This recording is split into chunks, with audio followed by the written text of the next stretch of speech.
ఆడలా సరిపోతాడు, మధ్యలో ఇప్పుడు ఈ నెంబర్ పెట్టారనుకోండి ఇలా సరిపోడు అనేది అనిపించాడు. వాళ్ళ నెక్స్ట్ వాళ్ళ మధ్యలోకి వెళ్ళి ఇప్పుడు వాళ్ళ మధ్యలో ఏమొచ్చింది? డిస్టెన్స్ వచ్చింది.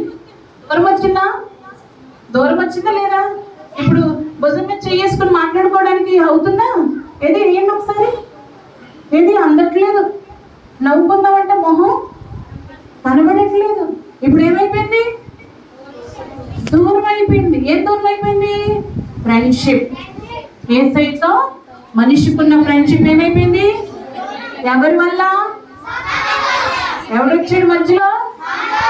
సాతాను వచ్చాడు. సాతాను రావడం వల్ల యేసయ్యకి మనకి మధ్యలో ఫ్రెండ్షిప్ ఏమవుతుంది? దూరం అయిపోతుంది. ఇప్పుడు మనిషి ఏం చేస్తాడు? ఇంక యేసయ్యతో మాట్లాడలేదు కదా, ఎవరితో మాట్లాడతాడు? ఫోన్ మాట్లాడతాడు. యేసయ్య ఏం చేస్తాడు? అయ్యో నాకు ఎప్పుడు మాట్లాడతాడా చూడు అలా చూస్తాడు. మనిషితో మాట్లాడదాం అని చూస్తాడు. కానీ మనిషి ఏమైపోయాడు? బిజీ అయిపోయాడు. ఎందులో? ఫోన్లో కావచ్చు, లోకంలో కావచ్చు, ఆటల్లోనూ పాటల్లోనూ ఎందులోనైనా మన ఇష్టం. ఇంకా లోకంలో బిజీ అయిపోయాడు. మన కారణం ఎవరు? మీరు కూడా దేవునికి దూరం అయిపోవడానికి కారణం ఎవరు? ఇప్పుడు యేసయ్య ఏం చేశారు? యేసయ్య నీ కొరకు రక్తం కార్చెను. అవునా? యేసయ్య ఏం చేశారు మన కొరకు? కల్వరిలో రక్తం కార్చి నీ కొరకు నా కొరకు ప్రాణం పెట్టారు. ఆయన కల్వరిలో ప్రాణం పెట్టడం వల్ల సాతాను ఏమైపోయాడు? పారిపోయాడు. ఇంకా అక్కడ ప్లేస్ లేదు. ఎందుకంటే యేసయ్య రక్తం ఏం చేస్తుంది? సాతాన్ క్రియలన్నింటినీ నాశనం చేస్తుంది. ఇప్పుడు మరలా మనిషికి ఏమొచ్చింది? సరే మధ్యలో ఎవ్వరు లేరు. మనిషి ఇప్పుడు చాలా హ్యాపీగా దేవునితో సహవాసం చేయాలి. కాబట్టి మనం దేవునితో ఉండాలి హ్యాపీగా, ఆనందంగా. అంటే మన మధ్యలోకి ఎవరు తీసుకురాకూడదు? తీసుకొచ్చామా ఏమవుతుంది?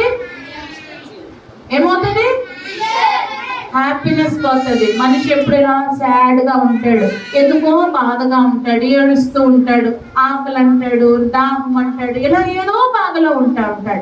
ఎగ్జామ్ లో ఫెయిల్ అయిపోతాడు, ఎందులోనూ బాగా చదవలేడు, కాన్సన్ట్రేట్ చేయలేడు, ముందుకు వెళ్ళలేడు, ర్యాంకులు రావు, ఏమి రావు. ఎందుకు? వీడి స్నేహం ఎవరి దగ్గరికి వెళ్ళిపోయింది? కానీ యేసయ్యతో స్నేహం చేస్తే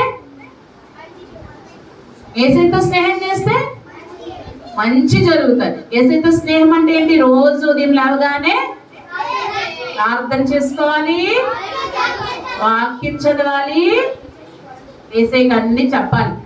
యేసయ్య ఈరోజు నాకు ఇది కావాలి, యేసయ్య నాకు ఇది కావాలని మనం ఏం చేయాలి? అన్ని చెప్తారా? పిల్లలు చెప్తారా?